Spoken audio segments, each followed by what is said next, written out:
Welcome to The Explainer. So today we are digging into a growing concern down in the Southeast, and that is a major surge in tick activity. If you live anywhere near Alabama or the Florida Panhandle, this is really your essential guide to understanding the risks and knowing exactly what you need to do to stay safe. Here's our game plan. First, we're going to look at why this threat is getting bigger. Then we'll get to know the specific ticks you need to be watching out for.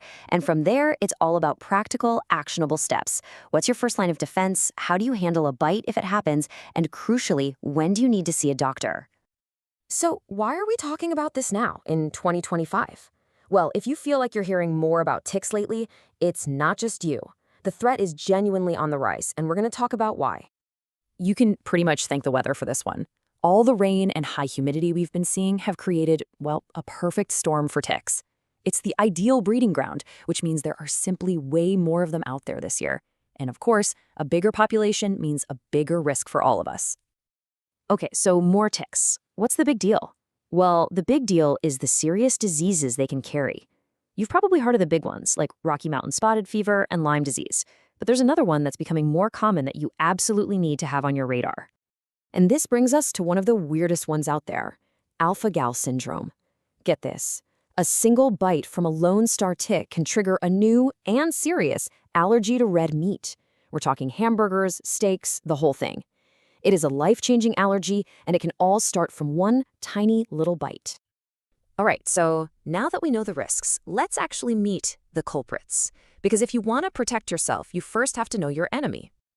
In this part of the country, you're really looking at three main players. You've got the black-legged tick, also known as the deer tick, which is the big carrier for Lyme disease. Then there's the American dog tick, which can give you Rocky Mountain spotted fever. And of course, the lone star tick, which, as we just learned, can cause that bizarre red meat allergy. Now, here's a really crucial point. You don't have to be on some deep woods expedition to be at risk.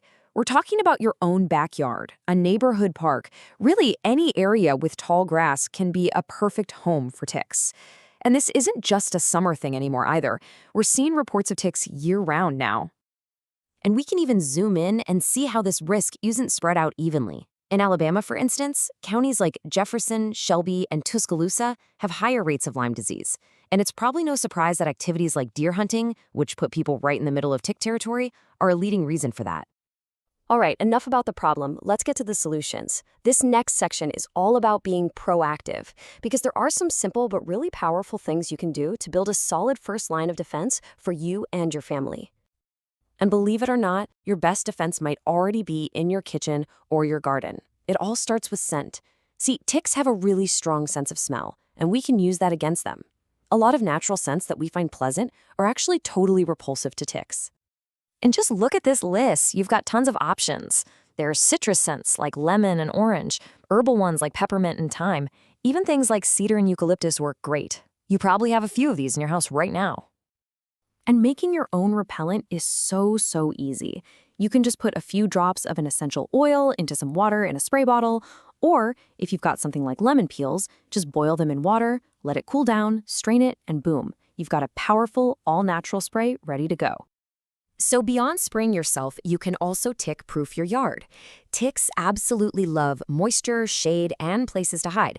So by keeping your grass short, getting rid of leaf piles, and maybe reducing things that attract deer and other wildlife, you can make your yard a much less friendly place for ticks to hang out. Okay, let's be real. Even with the best preparation, bites can still happen. So if you find a tick attached to you, the first thing to do is not panic. Knowing the right way to handle it is absolutely critical for your health. So let's just pause on this for a second. What do you think is the number one most important rule here? There are a lot of old myths floating around, using a hot match or petroleum jelly, but there's one specific technique that's proven to be the safest and most effective. And here it is. The key is to use a pair of fine-tipped tweezers and get as close to the skin as you possibly can. Then you pull straight up with steady, even pressure. And the most important part of this is do not twist or jerk the tick. If you do, its mouthparts can break off under your skin, and that can lead to an infection. So you got it out. Now what?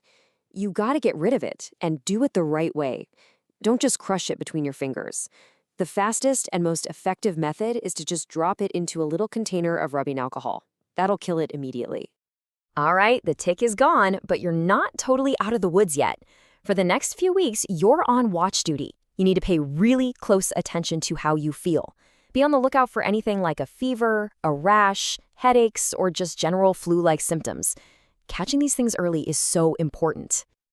And that brings us to our final and maybe most important section. If you do develop any of those symptoms, or if you just weren't able to get the whole tick out, it's time to see a doctor. Knowing what to expect when you go can really empower you to get the best possible care. And I love this quote because it really nails a key point about treatment these days. There is no one-size-fits-all magic pill for tick-borne illnesses. To be effective, treatment really needs to be personalized. It needs to be tailored specifically to you, your symptoms, and your overall health. So, what does a comprehensive plan actually look like? Well, it might mix and match a few different things.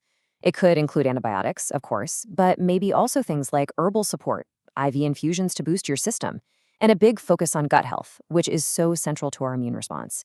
And good care should always take your personal preferences into account, too. So, we'll leave you with this question. This year's surge in ticks is a direct result of our changing environment. It's a really powerful reminder that staying safe outdoors means we have to keep learning and adapting.